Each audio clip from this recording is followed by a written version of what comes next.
এ শুধু বিপর্যয় নয়, মহাবিপর্যয়।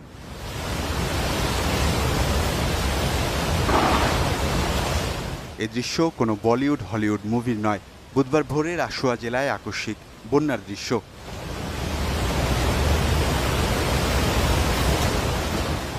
যমদূতের মতো এই পানির তোরে ভেসে গেছে মানুষ, ঘরবাড়ি, গাছপালা, সেতু, বিদ্যুৎ কেন্দ্র সহ পথে যা পড়েছে সব।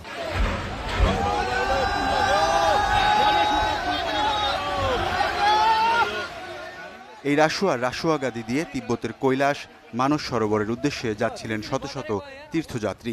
পর্যটক ও তীর্থযাত্রী মিলিয়ে প্রায় 400 জনের ওপর আঘাত হানে এই আকস্মিক বন্যা। এরপর থেকে অনেকেরই খোঁজ পাওয়া যাচ্ছে না। ধারণা করা হচ্ছে অধিকাংশই ভেসে গেছেন। নিখোঁজদের মধ্যে শতাধিক ভারতীয় রয়েছেন, আছেন অস্ট্রেলিয়া, যুক্তরাজ্য, যুক্তরাষ্ট্র ও নেপালের নাগরিকরাও। আকস্মিক এই বন্যায় উদ্ধার অভিযানে তৎপর হয়েছে চীন ও ভারত। শি জিনপিং ও নরেন্দ্র মোদী এ ঘটনায় সমবেদনা জানিয়ে ত্রাণ সামগ্রী ও উদ্ধারকারী দল পাঠানোর কথা জানিয়েছে। জুন থেকে সেপ্টেম্বর পর্যন্ত দক্ষিণ এশিয়ায় মৌসুমি বৃষ্টিপাত নিয়মিতভাবেই প্রাণঘাতী বন্যা ও ভূমিধসের সৃষ্টি করে।